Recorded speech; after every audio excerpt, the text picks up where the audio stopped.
berhubungan, nanti lama-lama bawa perasaan menjadi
Udah paham tadi tentang bermedia sosial?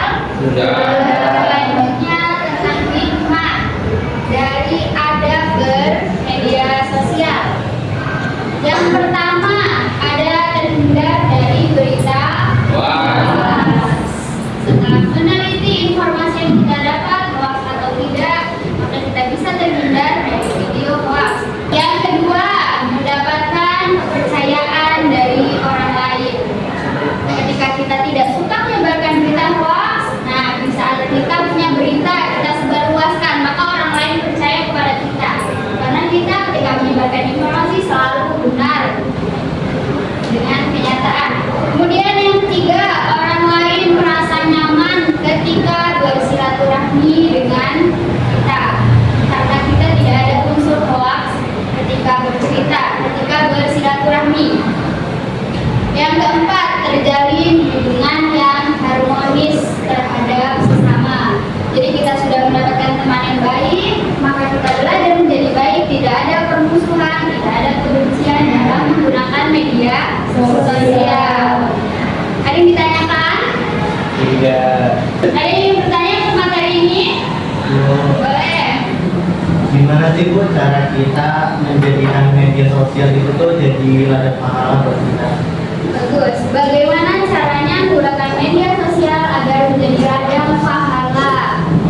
Selain untuk bersenang-senang, media sosial juga ternyata memiliki fungsi salah satunya untuk ladang pahala. Caranya, yang pertama, kita bisa mengupload konten tentang keislamian, keagamaan, seperti ceramah, mengaji. Kemudian kalian bikin konten keagamaan ya. Semakin banyak video yang ditonton, maka semakin banyak juga pahala yang kita dapatkan. Paham? Ada yang ditanyakan lagi materi ini? Cukup? Cukup.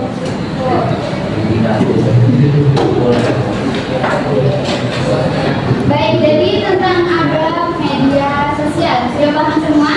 Ada yang ingin mencoba menyimpulkan? Boleh.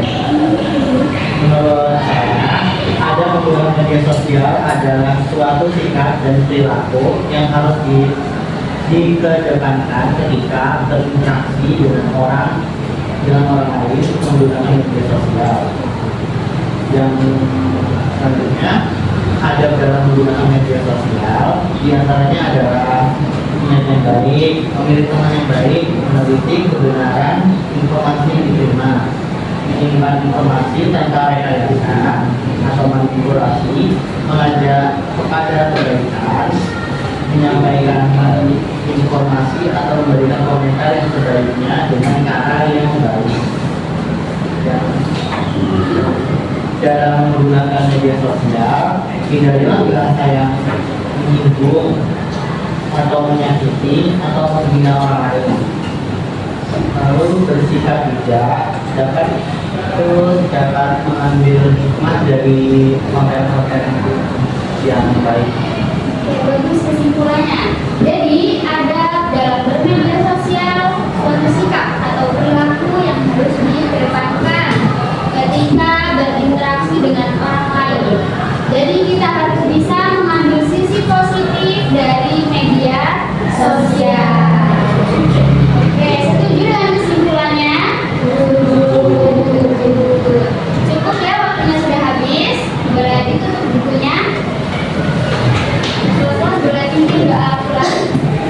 Sudah mulai.